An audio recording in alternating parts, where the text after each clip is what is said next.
എറണാകുളത്തെ വിമതർ കുർബാന തർക്കം ഒരു ക്രമസമാധാന പ്രശ്നമായി മാറ്റാൻ ഏറെ നാളായി കൊണ്ടുപിടിച്ച് ശ്രമിക്കുകയാണ്. കാനോനികമായി പ്രശ്നം പരിഹരിക്കാനുള്ള ശ്രമം പരാജയപ്പെടുത്തി ക്രമസമാധാന പ്രശ്നമായി മാറ്റിയാൽ അടുത്ത കാലത്തെങ്ങും ഇത് പരിഹരിക്കപ്പെടില്ലെന്നും പരിഹരിക്കപ്പെടരുതെന്നും വിമതർ കണക്കുകൂട്ടുന്നു. അതിന് വിദഗ്ധോപദേശം നൽകി പ്രമുഖർ രംഗത്തുമുണ്ട്. പിശാചു പോലും എഴുന്നേറ്റ് നിന്ന് നമിക്കുന്ന വിമത നേതാക്കന്മാരുടെ കുടിലബുദ്ധിയിൽ ഇവർ അഹങ്കരിക്കുകയാണ്.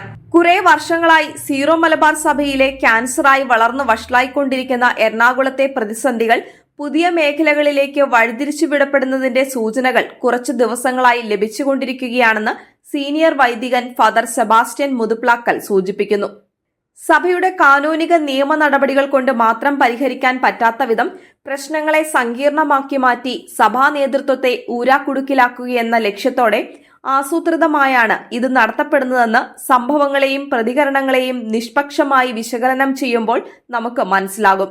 നിഗൂഢ ലക്ഷ്യങ്ങളോടെ നടത്തപ്പെടുന്ന ഈ നീക്കങ്ങളെ തിരിച്ചറിയാതെ ഉപദേശം ചേർത്തുപിടിക്കൽ, പക്ഷം ചേരൽ തുടങ്ങിയ സഭാത്മകവും സ്നേഹപൂരിതവുമായ നടപടികളുമായി പോയി ഓരോ പ്രാവശ്യവും സഭാധികാരികൾ കബളിപ്പിക്കപ്പെടുന്നത് കാണാൻ തുടങ്ങിയിട്ട് വർഷങ്ങൾ നാലായി.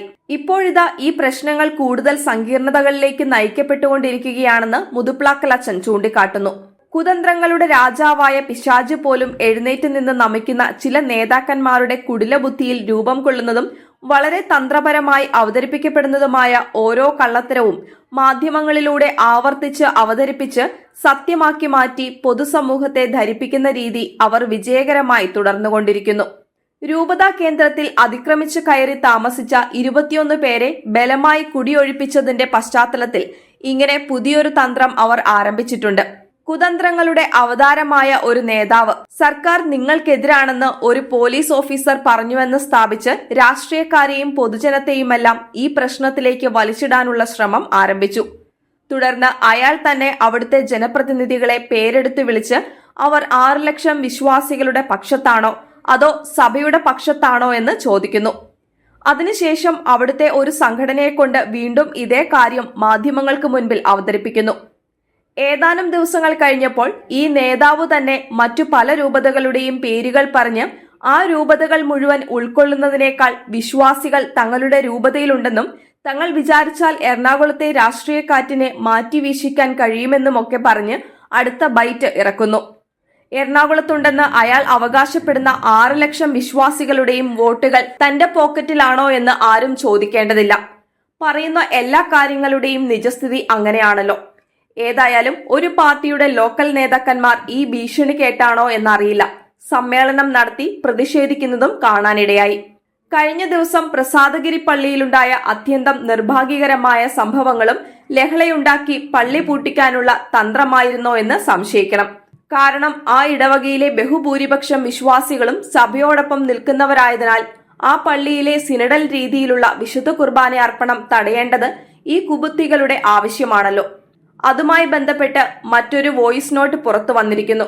പ്രസാദഗിരി പള്ളിയിൽ വിശുദ്ധ കുർബാന അർപ്പിച്ചുകൊണ്ടിരുന്ന വയോധികനായ വൈദികനെ അക്രമികൾ അൾത്താരയിൽ നിന്ന് ബലമായി പിടിച്ച് സങ്കീർത്തിയിലേക്ക് തള്ളിമറിച്ചിട്ടതിനെ തുടർന്ന് അദ്ദേഹം ആശുപത്രിയിൽ പ്രവേശിപ്പിക്കപ്പെട്ടു.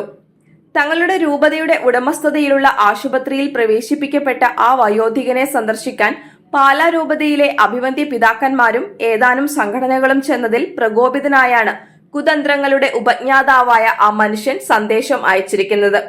ഈ സന്ദർശനം നടത്തിയ പാലാ മെത്രാന്മാരുടെ അരമനയുടെ മുൻപിൽ ചെന്ന് പ്രതിഷേധിക്കണമെന്നും പാലാക്കാർ വന്ന് തല്ലുന്നെങ്കിൽ തല്ലട്ടെയെന്നുമാണ് അദ്ദേഹത്തിന്റെ ആഹ്വാനം.